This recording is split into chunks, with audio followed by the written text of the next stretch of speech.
All right, well, good afternoon, everyone. First of all, we've just got to say a quick happy birthday to one of our regulars. So, Mr. Davey Stabler, quick thing for you. Happy birthday to you. Everyone sing it. Happy birthday to you. Happy birthday, dear Davey Stabler. Happy birthday to you. Hooray! Right, yeah, so that's all done. We've done that now.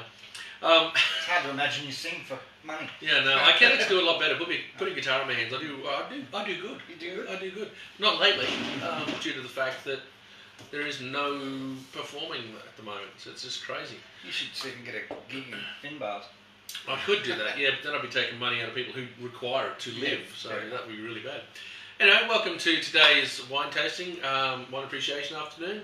With once again joined by Pat, our novice wine drinker, who is looking to go on to do the WSET, or the Wine and Spirits Education Trust. He'll be looking to do that towards the end of the year, and so this kind of stuff is really important for him to get his head around.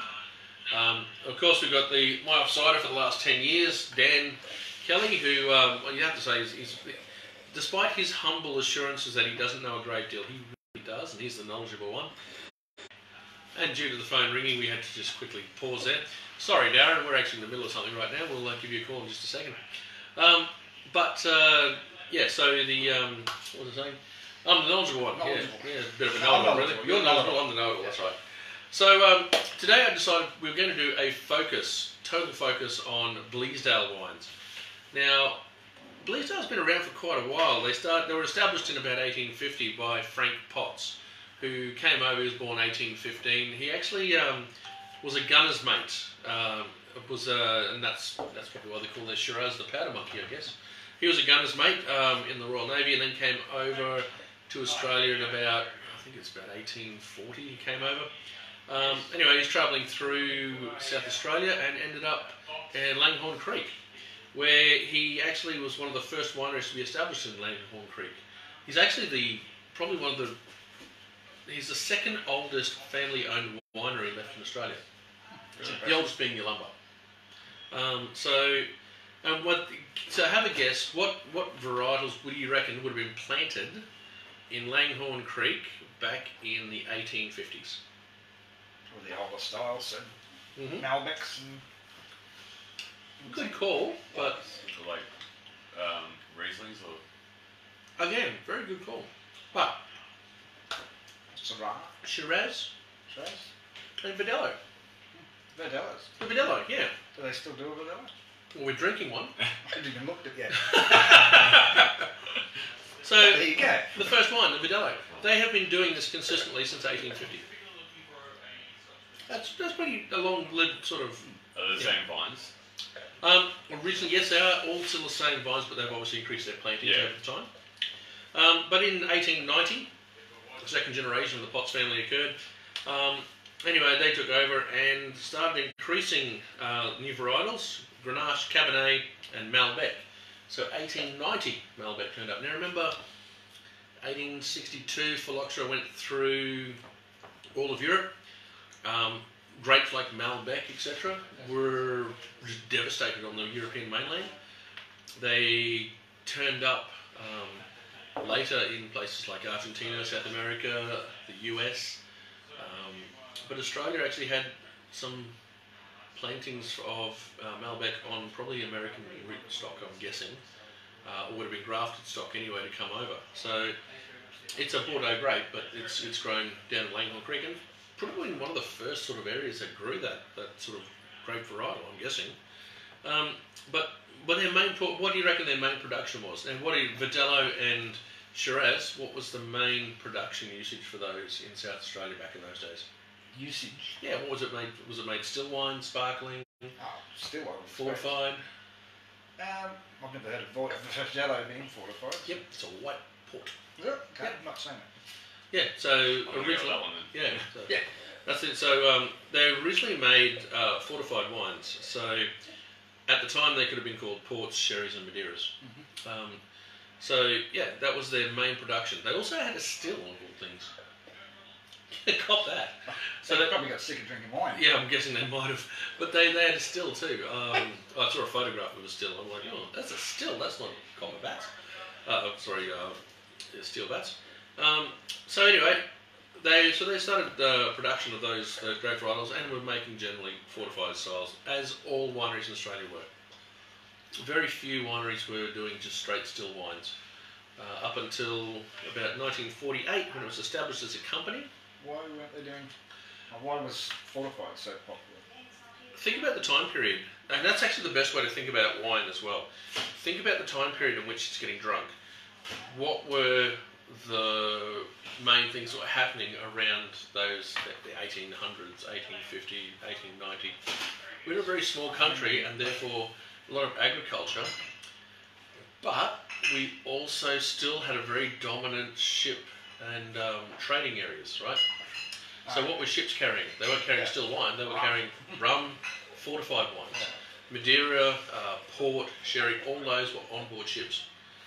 So Australia was viewed as a trading post, trading outpost, more than it was actually a colony as such. Like, we were colonised quite heavily at this point. We were establishing ourselves as a nation, but we were still basically a stop along the way.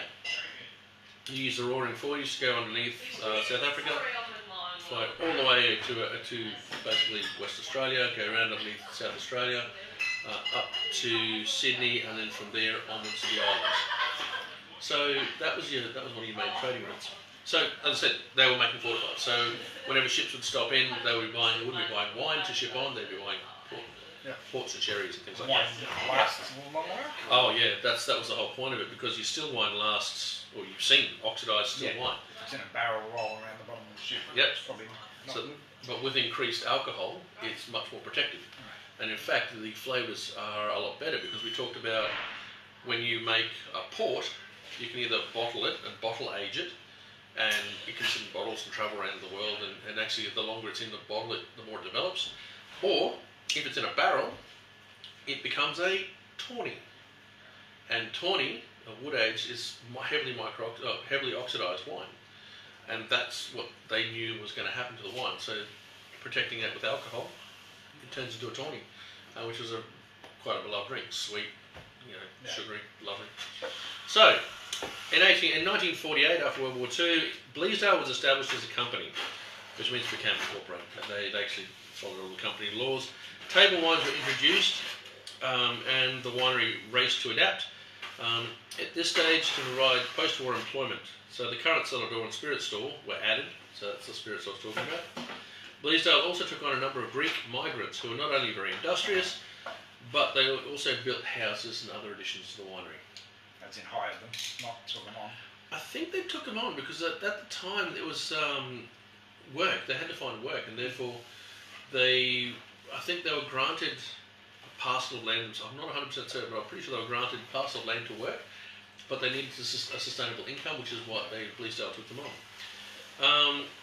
So the first still varietal that they made, what do you reckon that is? Modelo? No. No. Cab Sauv? No. Malbec. What's left? Malbec.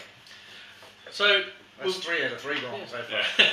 Before we go on, we'll just do a quick run through the Verdelho. So the Verdelho wine itself, we've done I think, have we done this one before? Not as I recall. No, we've done a Verdelho. I'm not sure we did this one. No. But so what are you getting from this pack? Just quickly as a quick evaluation. I don't know, like green apples. Yep. Apples, pears. Pears. White blossoms. Still not sure what a white blossom is, but Go smell some white flowers. white flowers. Yeah, go white flowers. Just go smell some white flowers. It's not sweet wine, but it's a sweetish sort of It nose. is. Yep, sweet nose to it. I get a bit of grassiness. Yeah, it's got some grassiness, particularly in the palate. The palate really shows some really herbaceous character, some grassy character. The acidity is also quite good. Not searing. It's not really searing, but it is making your mouth water. So again, that's Verdelho in a nutshell. It's not unusual for Verdelho to be it's a Portuguese grape originally, which is why we can say it turned up in port. It's a Portuguese grape originally from the Douro region. Great little production for it. It's high cropping. It's manages to retain a lot of sugar, so therefore the alcohols are quite high, usually between 12.5% and 13.5%. But they also give lots of aromatic and estery flavours to it as well, which are really important to getting your white wines. So yeah, that's that sort of wine. I didn't bring my eyes. Oh, I did bring my eyes, and I'm still struggling. 12.5. Yeah, 12.5. Just a quick heads up: if you haven't been watching this review and you're wanting to come into Purple Palette to try or to buy some non-alcoholic wines, we don't have any. I know we have non-alcoholic beer, but we don't have non-alcoholic wine. And if you say the word yet, I'll cry. Because today I've had 4 people come in and ask for non-alcoholic wine. And I've sort of looked at them and said, maybe you should be drinking alcoholic wine. We should just get Ribena and sell it for an 80% markup. That's not a bad idea. I actually did suggest that to someone. They said, oh, I'm after a sweet red non-alcoholic wine. I said, it's called grape juice. You can pick it up at the supermarket.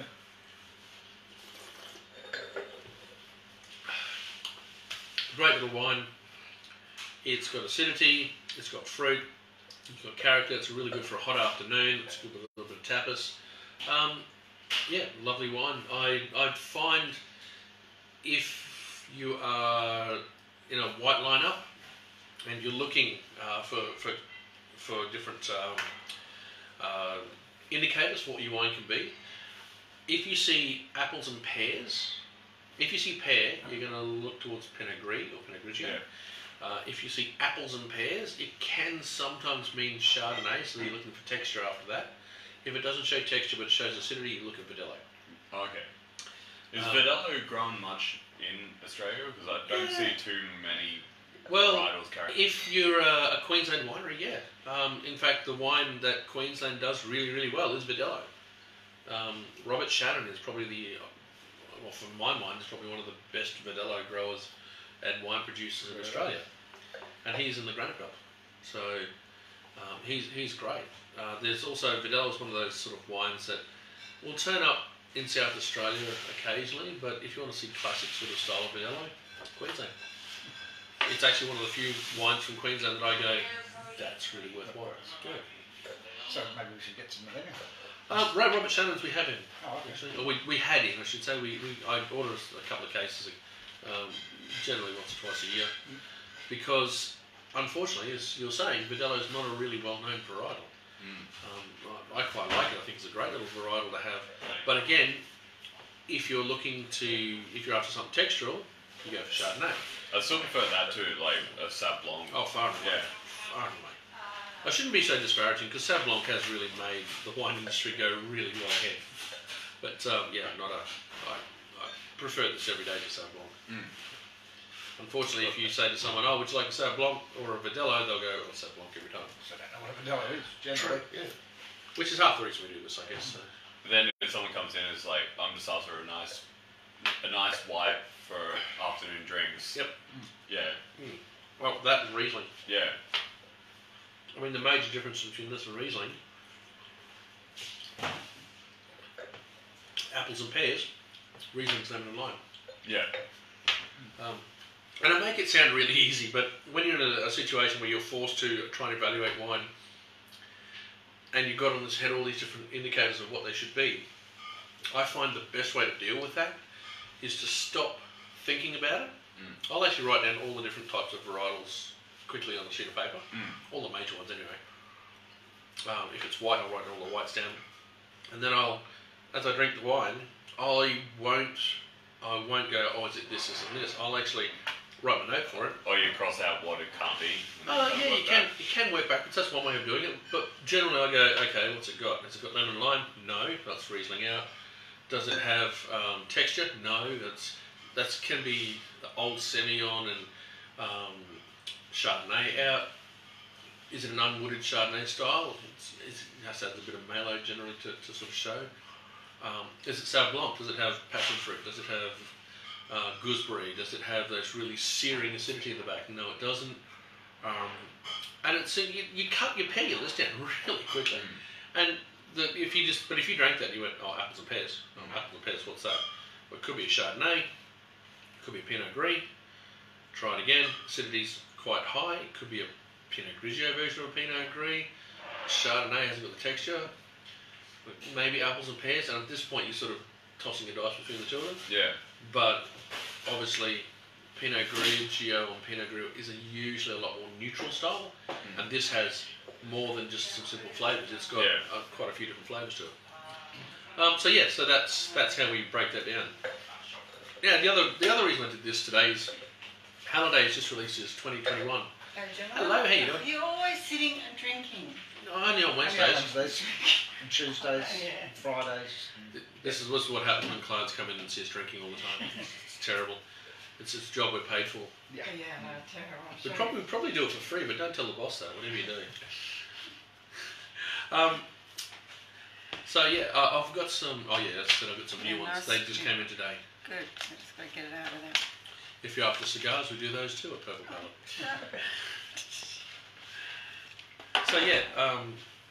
As I said, you're breaking it down. Yeah.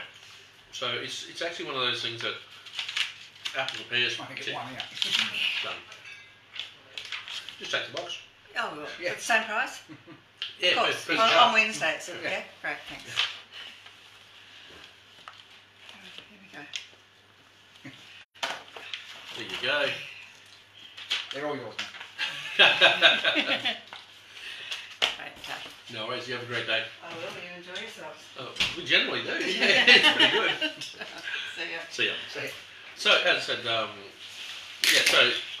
Halliday releases 2021 wine guide. And this wine, the Verdelho got 90 points in that. What's the price point for it? Price point, $20. $20 to $22 essentially.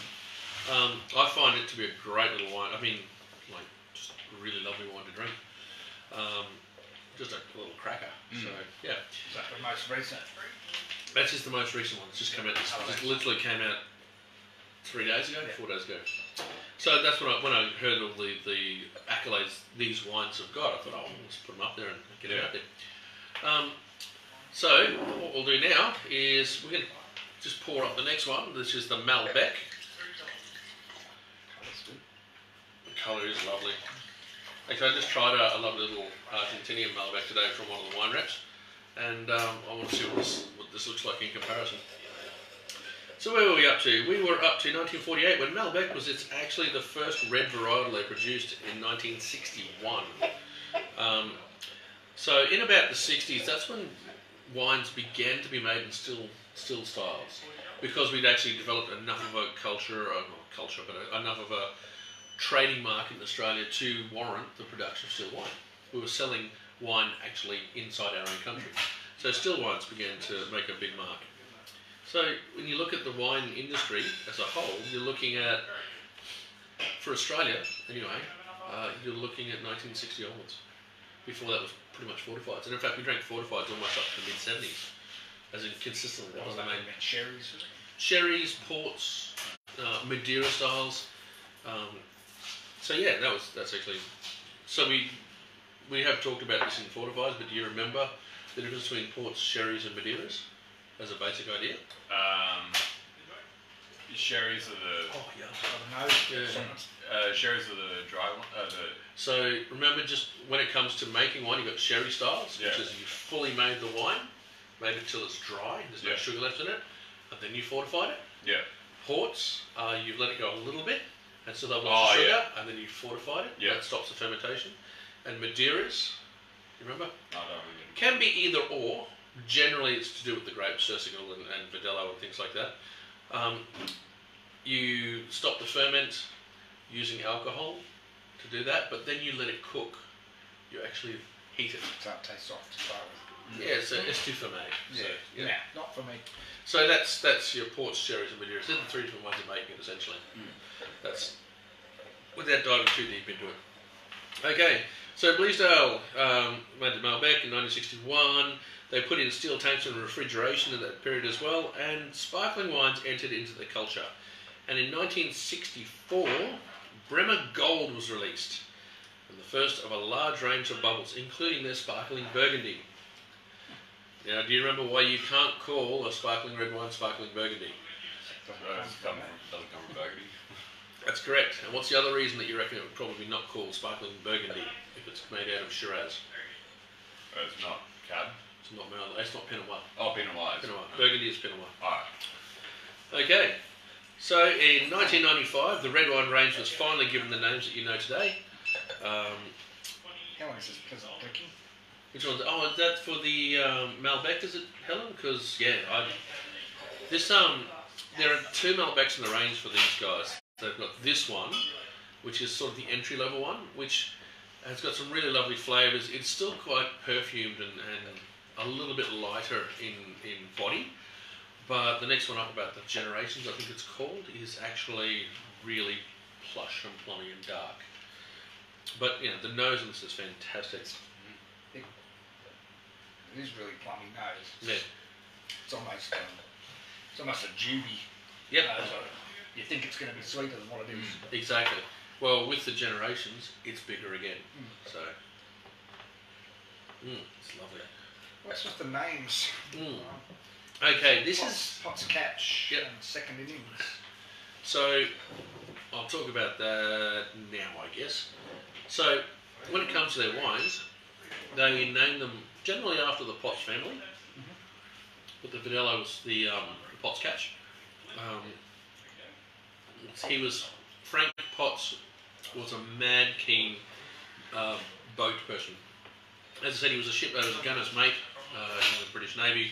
Came over to Australia. He became the ferry master in Langhorne Creek. So he was the guy that set up the ferries. He also developed a whole bunch of boating races and stuff like that down in South Australia. Is it a catch, C-A-T-C-H? Mad King fisherman as well? Catch. Yeah. So he's a fisherman as well. And that's the three family, I think the three brothers that caught the fish. But Second Innings is actually related to their... Sounds like cricket, but... It is a cricket-based one, because cricket was very strong in the family as well, but they were also the second generation that they're talking about. I think a picture of him leaning on a cricket bat. Yep. But I think that was the son of Frank Potts. That was the Second Innings, or the second generation.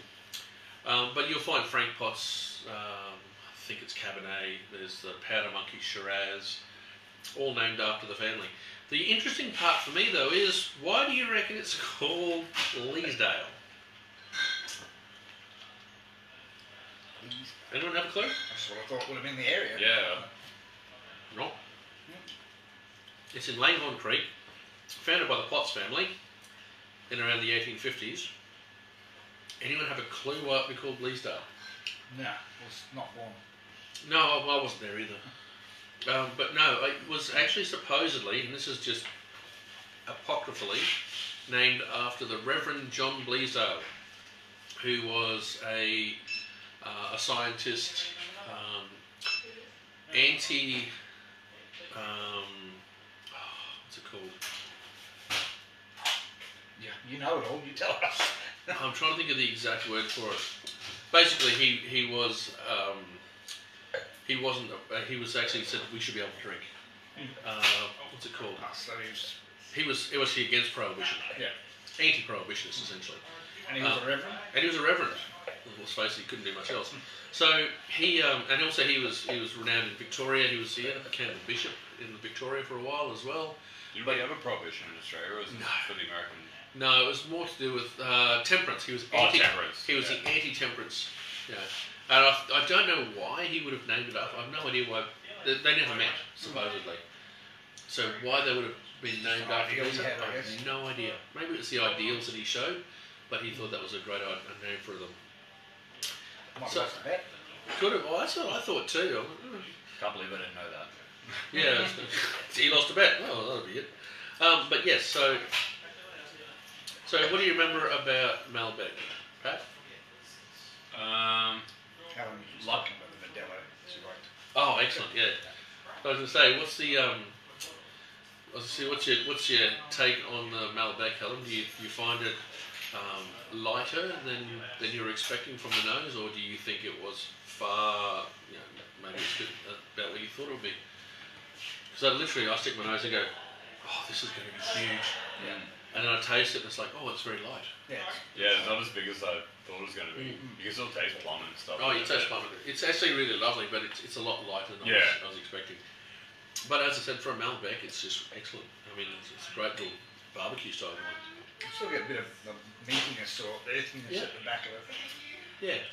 Probably more meaty. Meaty. It's a bit of raw steak. Yeah, a bit of raw steak there. But yeah, so that's the Malbec. But in '95, they renamed their wines, including the Mulberry Tree Cabernet and the Bremervue Shiraz. And in 2017, now this is actually probably one of the biggest things that occurred for Bleasdale. Up until about 2004, 2003, 2004, the winery itself was pretty typical of most wineries at the time, producing very similar sort of styles to everybody else. Yeah, great with the right food. Actually, surprisingly, our food works really well with it too. But in about 2003, 2004, they took on a young winemaker, or a winemaker I should say, who just finished his oniology degree. And he worked with them until he was made head winemaker. And that's Paul Hotka. And in 2017, he was named, he was appointed head winemaker. He'd worked there since about 2008, on and off. But in 2018, he was actually got winemaker of the year from Halliday. The thing is though, when he came on board, he worked there, obviously he's worked there for 10 years at the time he got the award. He actually recognised the vineyards could probably be touched a bit. Like, could be worked a bit better. Like there's a home block at the front, and there's another parcel land here and there. And some of the vineyards caught a lot of flooding in particularly the rainy months. And what he ended up doing was a lot of people were sort of going, oh, we need more Shiraz, more Cabernet, go for these sort of styles. But he evaluated what was on the property, and obviously in conjunction with the family and the other viticulturists, they determined that the structure of the winery needed to be changed, or the vineyards need to be looked at. And they've improved the vineyards out of sight. Some regrafting, replanting has been some really exceptional grapes coming off there now. They're not just trying to make Shiraz. They're actually making, obviously the Malbec, which is a classic that they've had for so long, and the Verdelho. But they're making the wines more in the vineyard than they are in the winery, if that makes sense. Yeah, they're starting in a different position. They're really looking at that. And he spent a lot of time doing that, which is really impressive. I actually found out about that story from one of my wine reps who was talking about him. And this is before he was the winemaker of the year. He said that this guy was making changes and really working with the family, saying, rather than turning all of that into this, let's take some of this off, make this,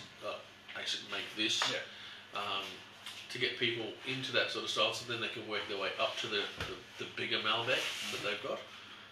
And actually began to drive it into a much more clever business model as well, which I was really impressed with. Probably got to go that way at some stage. Yeah. Work smarter. Work smarter, not harder. That's what it comes down to. And if you can improve your vineyards, then coming to make the wine, all you're trying to do is not stuff it up. Yeah. It's already good product.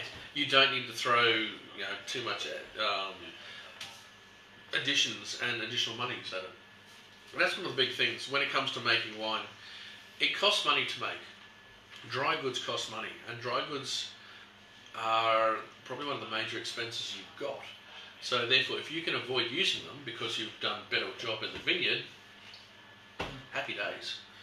Better product. So is he currently still the winemaker? He is, still the head winemaker for it. So actually the Malbec. Are these 100% or are these blended at all? No, this is 100%. 100% Malbec. Yep. Oh, don't get me wrong. I can't promise for sure they're 100%, but from what I'm getting in the glass, it is 100%. I would not be able to pick anything else. Maybe if gun to my head, maybe a bit of Shiraz, but that's about it. But I reckon, honestly, Malbec, it's probably 100%. So this is the second innings Malbec, and it got 93 points, and deservedly. Yeah, that's fair. And that is a lovely wine. I just like the aromatics. Even once you once you've drunk it, you've got that lengthy persistence in the back, but it's not like sitting on the tongue. It's sitting in the nasal cavity where you're getting all these aromatics still coming through and holding really strong. I think it's better with food. It's not something I would normally sit around and drink it, I think. It's true. Give me something heavier. Okay, righty. I was going to say, this is the man who last night was, Shh, don't tell him. Yeah. My mum could be watching. Oh, hello, Mum. How you doing? There we go. Food provided by Dan today. There we go. So we're going on to the Bremerview Shiraz now. Quick tip for you, if you're ever doing your wine tastings at home, try to go up in palate weight with your wines. So generally start with your drier, lighter wines to the front, and then your heavier, sweeter wines to the back. So that's why I've gone in the way we have. Mm-hmm. So if for example we had a really light Cabernet from Yarra Valley, I'd probably throw that before the Shiraz. If we had a big Central Otago Pinot, I'd probably put that after the Shiraz. So, depending on what it is. So try and structure your wines to that, and that way, if we started at the Cabernet and worked our way back down, by the time we got to the Verdelho, it'd be like, nothing to it. So also be appreciative of people that do adjudicate wines, because generally they try to set up things like this, but it's not unusual to be sitting there doing your wine tastings. Right, okay, and then suddenly another bottle lands on your table. It's like, oh, you can do that too, okay. And that's where food and water, olives, cheddar cheese comes really, really important. Soak stuff up. Soak all that up. So the Bremerview Shiraz. Now, to be honest, I'd had this Shiraz back in 2010. And for me, it was quite light. Very light on the nose, I'm getting. Yeah, it was quite light, and it wasn't really looking at it. But then again, I was trying to compare it to Barossa, which I shouldn't have been doing, because Langhorne Creek, do you know where Langhorne Creek is, for starters? South Australia. Correct, that's a good start. Yeah. South Australia, yep. That's about as much as I got. Langhorne Creek is part of the Limestone Coast, and you can put Langhorne Creek in the Limestone Coast. It's east of McLaren Vale, north of Coonawarra. So it's just, so you've got McLaren Vale, Coonawarra, and it sort of sits about halfway through between. Okay. It's part of the Limestone Coast region. Places like Penfolds like storing some of their McGill fruit from down there. So anyway, as I said, when I first had the Shiraz, I was trying to compare it to against a big Barossa Shiraz, which I shouldn't have done, because I was like, oh, that's very light. But when you actually look at what Langhorne Creek does and why it does what it does, it makes a bit more sense. So now I've told you where Langhorne Creek is, and what do you think you should be expecting out of this? Should you be expecting a hot climate, big, blousy style of Shiraz? Cooler climate. Closer to the coast. Yep, so therefore it's a bit more maritime. It's going to be you'll be looking at more maritime rather than Mediterranean climate. Cooling breezes that are come through there's a current that runs just off that area. You'll get some more perfume notes. You won't get big jammy notes to it like you do from McLaren Vale. So that's what I usually get off sort of Langhorne Creek, Ballast Creek, even Lucendale and places like that. Will be a lot more perfume nose, a lighter in style, but lots of fruit, lots of quite complex fruit, but really lovely. Good pepper. Yeah. Yeah, I get the pepper. Just to give you a heads up, all four of these wines we're doing today, they all are $20 to $22. But that's got some really lovely perfume notes in that too. See, I quite like that. Yeah. Like, I'm not the biggest Shiraz fan, but it's a real soft. yeah, it's real tannin. Just coats your whole palate, but it doesn't. It's not that drippy, but it's. Yeah. I actually always find that when you drink wine and you run it around your mouth and you swallow it, if it's a big, full palate weight thing, you get lots of juicy fruits. It's big and it's heavy and it's quite lovely. But in varietals like this, in styles like this, I find at the back of your throat, where your nasal cavity goes down, because you get a lot of your flavour profile coming from the nose, you get this lovely just explosion of flavour just sitting at the back palate, and that's really, really good for me. And it marries well with food too. The other part is the acidity on this is fantastic because my mouth is just dripping right now.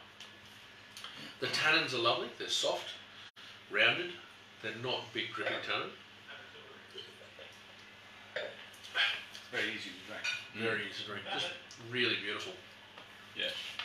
See, I think that's the Shiraz, because most other Shiraz I've seen, they're to go with different types of food, like accompanying like big meals and stuff like that, but I can quite happily have that just by itself, just in an afternoon. Yeah. Yeah, I don't think I could actually, like, yeah, it would be phased if I wasn't eating when I was having it. Yes. Cool. So, what's your opinion of it, Dan? Oh, lovely. We've pretty much already said it. Well-rounded, light fruit flavours. A lot of legs, so alcohol must be up there a little bit, I think. 12.5, 13 at least. Oh, actually 14.5. Oh, reckon? No, I reckon it's about 13. 12. No, it's 13.5 to me. Oh no, sorry, 14. Yeah. It is 14. Wow. I would not have picked that because... But it's well balanced. Well, it's lovely. I love the tannins, so they coat the mouth and they just sit there, just lingers. But it doesn't, it's not overly gripping and drying. What did that one score, do you know? Or? Oh yes, sorry. They've got 92 points. That's pretty good. Yeah, that's pretty good. I mean, you're talking about... so the powder monkey for this got 97. Oh. That's one of the big ones. How much is the powder monkey? $60. It's not bad for a 97. 97.1, it's outstanding. Actually, it might be $70, I can't remember off the top of my head. But for me, I really wanted... I am really sorry, guys, for the people that bought the packages. I really did want to throw the powder monkey onto today, but I thought maybe smashing people for about $100 is not the best way. Hi, would you like to join us? Actually, I shouldn't. Hey, Justine. Oh, Justine's yes. watching. Oh, Justine. Hello. Did her parents come and pay for Buku? They did, and they did it before Justine did. Yeah. Well, Justine said, I didn't pay her when her parents must have paid for it. She's written in the book. And it's written paid, you've written paid beside. Am I? Well, hopefully it wasn't Jake that paid and I just wrote it the wrong spot. Did Justine... Okay, so it was done at Wednesday. It might not be Justine, it might have been Jake that paid them. There you go. Ooh. You're just giving away tickets. I don't know. Actually, it was written by Smurf, so I'll ask her. Is it? It wasn't me. Looks like your scribble. Oh, the paid bit might have been. I was trying to work out who paid or not. Yes, the brew crew is packing up really quickly, so that'll be out soon. And not to mention, we've got the peated monsters, the peat monster whiskies. Yeah, could be interesting. You're going to struggle with it, aren't you? Yeah, I think so. I'm looking forward to that. Yeah. Actually, one of the comments that I got from it was, do you have to do peated whiskies? It's called peat monsters, so yeah. Can't you do something else? No, it's called peat monsters. Yeah, we're chucking in vodka. He'll give you a vodka, that'll kill some time. Actually, I'm going to give it a vodka. Now, I know this is off topic from what we're doing, but I honestly believe a vodka, even a flavoured vodka, should not taste like Benadryl. No. It should taste like Drano. This one I got given. Hand sanitizer. Yeah. Oh, actually, that was the hand sanitizer. It could have been, actually. It tasted like Benadryl. It was just horrible. And the guy looked at me and went, no, it's fantastic. Just wait. I thought it was terrible too, but then let it sit in the back palate. And I'm like, I'm spitting it out. I don't really want to have it in my back palate. So yes, first impressions make a big deal. But anyway, we better keep going through. So, lovely Shiraz, really, just as I said, lots of aromatics to it. Coming out of a maritime climate that's a lot cooler. So yeah, this is something that's really important for particularly like Pat when he's going to be doing these things. We talk about different climate styles and what they bring to the region and therefore what brings it to the wine. So one of the things that you'll find is that if you have limestone underneath your vineyards, those make finer and more elegant wines. Okay? Yeah. And as this is made at Langhorne Creek, which is part of the limestone coast, you expect it to be a light, it's a lighter, more elegant. But it's a great fine wine. But it offers really drainage and a lot of other benefits, I guess, for roots. Well, there's two parts of soil. There's topsoil and bottom soil, or subsoil. Topsoil will be a mixture of either clay, sand, marl, slate even, in those Riesling regions. They'll actually have slaty soils. Underneath that, you'll either have something like granite, ironstone, you'll have limestone if you're lucky. Sometimes you'll have soils that are really deep, like you'll have really deep clay soil. And clay is really, really good for water retention. So, you know, when it rains, it soaks a lot of the water up, so therefore you don't need to irrigate those hot things during the summer months. Sand is really good for getting lots of fruit flavours up front because it's really good drainage. And therefore it's a lot more of those sort of fruit flavours coming out the fall. Clay, depending on if it's red or black clay. There's even a white clay called Alperitho, which is particularly in a Portuguese, around Jerez. Yeah, sorry, around Jerez in Spain is actually very loved. It actually is a clay that just doesn't crack. So roll.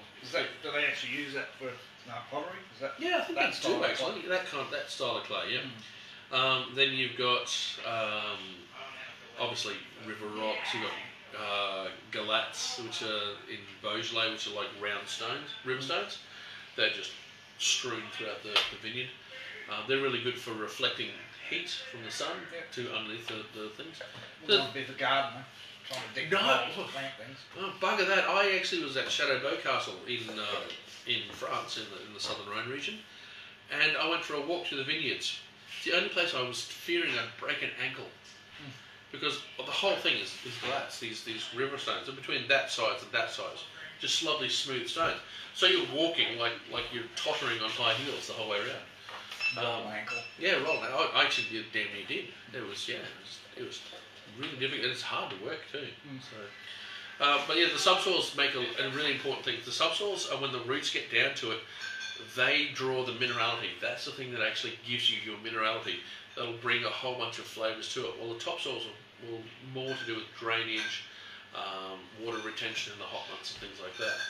When the whole viticultural idea of making wine, which we talked about earlier, if all the work's done in the vineyard, you don't have to do half as much work in the winery.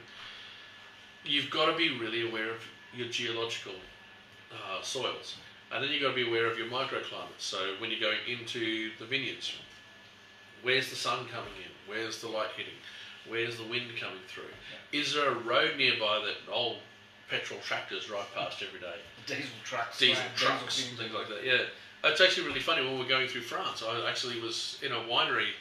And he's like, oh yes, Terroir is wonderful. We get the lovely northern breezes come through. The sun, we get, it's 16 hours of sun a day. It is from east to west. It's over the vineyards at all times. The wind comes through and all that. And they've got a main road, a main thoroughfare road driving straight down the middle of their block. That's what trucks come through, air braking the whole way. Yeah. And I'm just like, do you take that into account? They're very fast, speedy roads. No, they're only here for 16 hours a day. But no, terroir is, we talk about terroir. That's what terroir is. Apart from, there's another step of terroir called the human factor, which is really, really important as well. So we're going to go on to the mulberry tree Cabernet.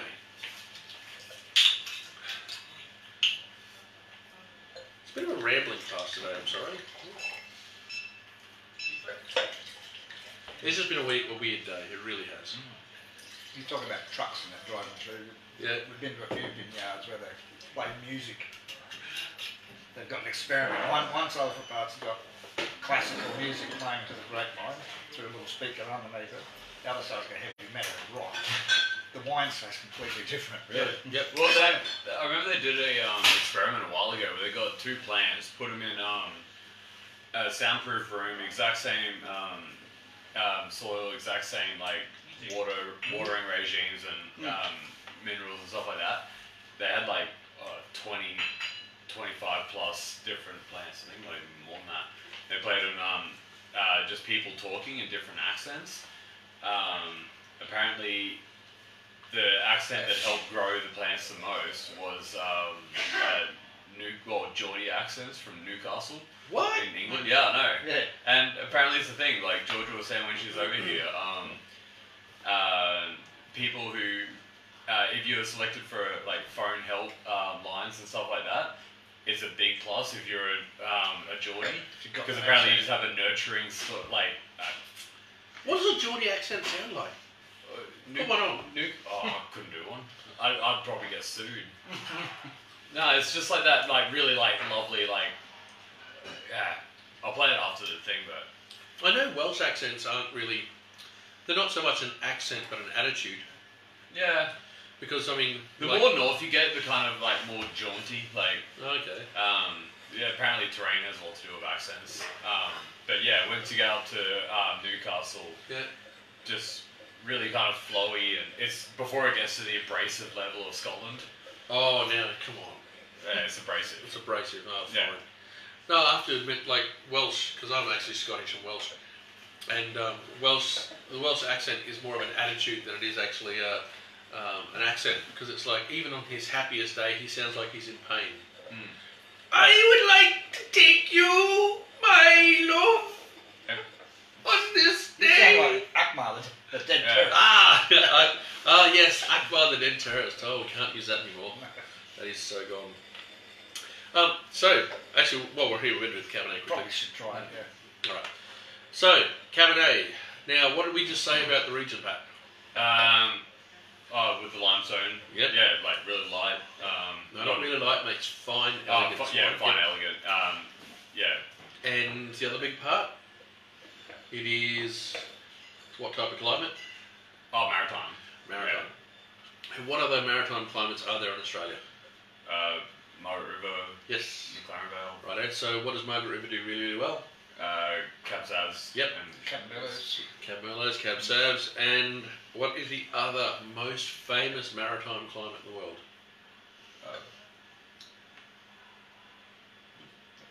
It's in France.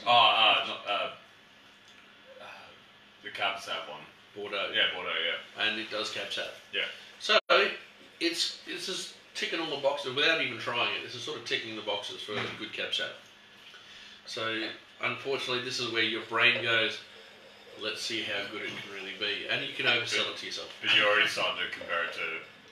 Yeah. Well, no, you do. You naturally have to try and put a box on where things are. So if this was Dixon Creek in Victoria, you knew that it's not a maritime climate. It's going to have a bit more towards a continental style climate.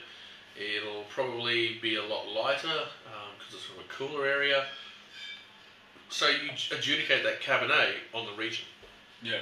Now this can be a bit of a problem for wine judging. If you drink a fantastic Coonawarra Cabernet, then follow that up with a Yarra Valley Cabernet, Coonawarra just smashes it out of the park. But is that really fair to the Yarra Valley Cabernet?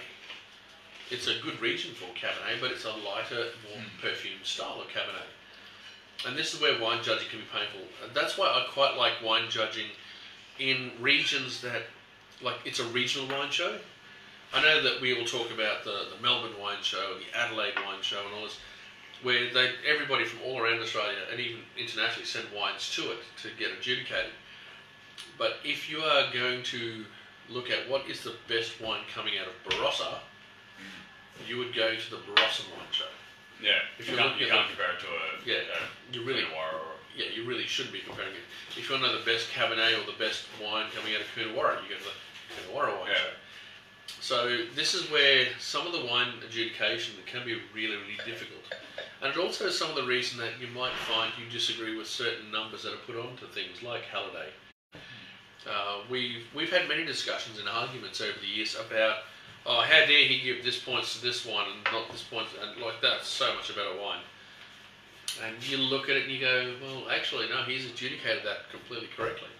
He's given the points for it. I know that he's got a team of people. I know these people are really, really good at what they do. Like, he's not picking dummies. I have heard all sorts of disparaging comments over the years about, oh, he's paid by, or he's done this to. I don't think he does. I don't think he needs to. I think his name alone automatically, you know, he has done what he's done in the wine.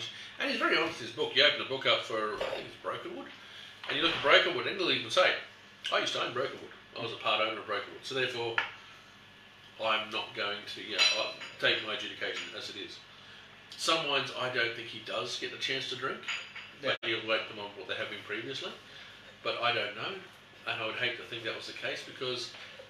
Well, I would expect that it would be submitted to him to try it. Yeah, exactly. So if they wanted to rate it. Yeah, and I mean, if you're looking at, you know, the most famous people in the world that are wine journalists or wine article writers, Robert Parker for the US, Halliday for Australia, Campbell Matheson for New Zealand. Those three alone. Jancis Robinson. Yeah, that's probably going a bit far. Jancis Robinson in the UK. Again, you've got these great wine writers and stuff, and I think poo-pooing them or denigrating, like treat it like you would any other article that you do. You'd have to put your own evaluation to it. Research it yourself, but don't berate them and belittle them just because they're not saying what you want them to say. And that's always been a big thing for me. Like, you know, it's easy to get caught up in the let's snipe, but it's bloody hard to do it when you're actually the one putting your name on it. So yeah. So anyway, the Cabernet. Oh, it's got a Cabernet nose, starters. Blackberries. Even got a hint of that herbal quality, like hints of mint to it. Oh, I get like mulberries and stuff like that. Yep. I don't know if it's from the name or not, but yeah, it could be. I mean, Psychological. Could be. Yeah, no, that's lovely. Okay, so blackberries, mulberries, according to Pat. according to the bottle. According to the bottle. Actually, what does it say on the bottle? I've never really read them. It said mulberry tree. Yeah. So, deep alluvial floodplains of Langhorne Creek and home to some of Australia's best soils. Frank Potts realised this when he established it in 1850. The iconic Mulberry Tree Vineyard, named after the ancient tree growing in the vineyard. That's cool. Elegant cabs served intense aromas of mixed berries, dark chocolate and violet. Yeah, I'll tick all those off. Palate smooth and persistent. Yes, it is. Blackcurrant, spicy oak flavours. Yes, they are. Before finishing with a soft, subtle tannin, enjoyed with the lamb or steak. You know what? That's actually one of the better. That's one of the better writings I've had. I have read some absolute dross over the years on the back where it's been written by a marketing person. Whoever wrote this is actually quite clever. They've actually listed it off and done it succinctly. I'm really impressed. 14 and a half? It's got to be 14 and a half, surely. Pretty big. 14. 14? Lighter than the Shiraz. Yeah, it's Same Shiraz. Yeah. Actually, I honestly thought because of the palate weight, it was a lot heavier than it is. Wow. I'd say well done to Bleasdale for actually getting a succinct blurb on the back of their wine, because I tell you what, some of the stuff I've read over the years, I've actually read wines that actually contradicted themselves. This light, full-bodied red. What? How do you get a light, full-bodied It's red? right at the start, full body. Yes. I don't know, maybe they should say that.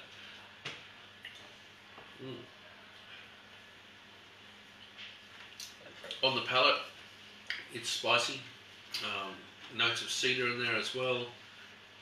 It is quite young, so we are not going to get any of those really tertiary notes that are turning up. I'm not getting any tertiary notes at all in the back there, but the winemaking secondary notes and the winemaking notes are beautiful. They're integrating nicely.